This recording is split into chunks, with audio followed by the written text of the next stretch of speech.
संभल शांत जरूर है, लेकिन अभी भी स्थिति संवेदनशील बनी हुई है। ऐसे में कांग्रेस और समाजवादी पार्टी संभल में एंट्री को लेकर काफी अग्रेसिव है और इसी के साथ वोट बैंक की राजनीति के भी कई कोण बनते दिख रहे हैं। राहुल गांधी और प्रियंका गांधी वाड्रा ने संभल हिंसा में मारे गए लोगों के परिवारों से मिलने का मन बनाया था, लेकिन पुलिस ने गाजीपुर बॉर्डर पर उनका काफिला रोक लिया। पुलिस प्रशासन से उन्होंने 3 मांगे रखी। पूरे प्रतिनिधिमंडल को संभल जाने दिया जाए, पुलिस ने ये मांग ठुकरा दी। 5 सदस्यीय प्रतिनिधिमंडल को संभल जाने दिया जाए। इस प्रतिनिधिमंडल में राहुल गांधी, प्रियंका गांधी, केसी वेणुगोपाल, अविनाश पांडे और अजय राय के जाने की बात कही गई। ये मांग भी ठुकरा दी गई। आखिरी मांग राहुल गांधी ने अकेले संभल जाने की रखी। कहा कि वो पुलिस की गाड़ी से अकेले जाने को तैयार है। उनकी ये आखिरी मांग भी ठुकरा दी गई। हाथों में संविधान और दिल में संभल न पहुंचने की कसक लिए राहुल कार की सनरूफ पर आ गए। पुलिस मना कर रही है, अलाउ नहीं कर रही है। एज एलओपी मेरा अधिकार बनता है कि मैं जा सकता हूं, मगर तब भी वो मुझे रोक रहे हैं। मैंने कहा है कि मैं अकेला जाने को तैयार हूं, पुलिस के साथ जाने को तैयार हूं, मगर उन्होंने वो भी बात एक्सेप्ट नहीं की।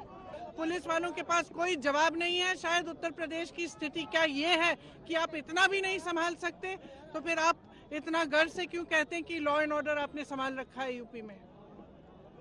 तो नेता प्रतिपक्ष है, उनका संवैधानिक अधिकार है, उनको मिलना चाहिए, उनको इजाजत देनी चाहिए थी जाने की। श्री राहुल गांधी जी के पास Z+ विद ASL सिक्योरिटी है। ASL का फुल फॉर्म ये वो सिक्योरिटी है जो देश के गृह मंत्री के पास है, देश के रक्षा मंत्री के पास है।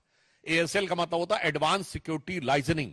इस सुरक्षा का व्यक्ति, ये प्रधानमंत्री के बाद सर्वोच्च स्तर की सुरक्षा है। इस प्रकार की सुरक्षा के व्यक्ति को जहां जाना होता है एडवांस में वो प्रोग्राम बताया जाता है। एडवांस में वहां पर पुलिस की टीम पहुंचती है और उस जगह को सैनिटाइज करती है और उसके बाद क्लियरेंस देती है। तो ना तो आपके दिल की भावना थी जाने की और ना आपने औपचारिक रूप से जो आपका दायित्व और सुरक्षा, उन दोनों के हिसाब से भी आपने जाने की मंशा नहीं की। एक रस्म अदायगी की और उसके उपरांत लौटकर आ गए। लेकिन राहुल और प्रियंका के संभल दौरे पर समाजवादी पार्टी की तरफ से ही सवाल खड़े होने लगे। पुलिस पार्लियामेंट में उठा नहीं रहे, वहां जा रहे हैं। और पुलिस की तरफ से ये कहा जा रहा है कि अभी वहाँ की सिचुएशन नॉर्मल नहीं है, वहाँ पे नहीं आना चाहिए। पुलिस तो वहाँ किसी को जाने ही नहीं देगी। सर लोग फॉर्मेलिटी कर रहे हैं। दरअसल पहले समाजवादी पार्टी का एक प्रतिनिधिमंडल भी संभल जाने वाला था, जिसमें 15 नेता शामिल थे। उन्हें भी अनुमति नहीं मिली। लेकिन राहुल प्रियंका के संभल दौरे से समाजवादी पार्टी की बेचैनी बढ़ गई।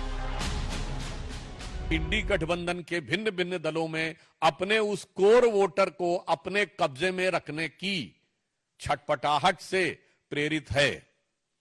वो मूल वोट जिस कारण से इंडी गठबंधन एक हुआ है, उस पे कब्जे की ये छटपटाहट है। इसमें जनता के लिए संवेदना कहीं दिखाई नहीं पड़ती। यूपी कांग्रेस के लिए कितना जरूरी है, ये इस बात से समझा जा सकता है कि 2024 के लोकसभा चुनाव में जीत के बाद राहुल गांधी ने वायनाड के बजाय रायबरेली से सांसद रहने का फैसला किया और उत्तर प्रदेश की राजनीति में सक्रिय हो गए। अब तक वो यूपी में 7 बार दौरा कर चुके हैं। दरअसल कांग्रेस यूपी में अपनी खोई हुई राजनीतिक जमीन तलाशने में लगी है। उत्तर प्रदेश कांग्रेस का पारंपरिक वोट बैंक दलित, मुस्लिम और ब्राह्मण हुआ करता था। 1990 के दशक में राम मंदिर आंदोलन और सामाजिक न्याय की राजनीति के बाद कांग्रेस का समीकरण बिगड़ता चला गया। कांग्रेस धीरे धीरे अपने पारंपरिक वोट से दूर होती गई। 2024 के चुनाव नतीजों ने कांग्रेस को फिर से एक उम्मीद जगाई है। मुसलमानों का एक मुश्त वोट इंडिया गठबंधन को मिला और संविधान पर आधारित दलित मुद्दों ने कांग्रेस को यूपी में फिर से खड़ा होने की उम्मीद दी है। 2022 में कांग्रेस को यूपी में 2.33% वोट मिले थे, लेकिन 24 में बढ़कर ये 9.39% हो गए। दूसरी तरफ उत्तर प्रदेश में समाजवादी पार्टी का राजनीतिक आधार कभी कांग्रेस का हुआ करता था, लेकिन बाबरी विध्वंस के बाद मुस्लिम समाज कांग्रेस से दूर होकर एसपी से जुड़ गए। वक्त के साथ हालांकि कांग्रेस के लिए मुसलमानों की सोच बदली। चाहे सीए का विरोध करना हो, मुस्लिम अधिकारों के लिए मुखर होना हो या कश्मीर में अनुच्छेद 370 हटाने की आलोचना, इन सब बातों ने मुस्लिम समाज की कांग्रेस के प्रति सोच बदली। 2024 में मुस्लिम समुदाय ने इंडिया गठबंधन के पक्ष में एकजुट होकर वोट किया।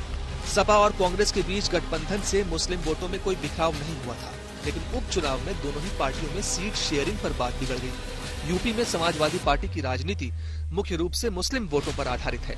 अगर मुस्लिम वोटों में बंटवारा होता है तो समाजवादी पार्टी के लिए ये चिंता का विषय है। सपा और कांग्रेस के रिश्ते मुस्लिम वोटों को लेकर उलझे हुए हैं और ये देखना होगा कि दोनों दलों के बीच आगे क्या रणनीति बनती है।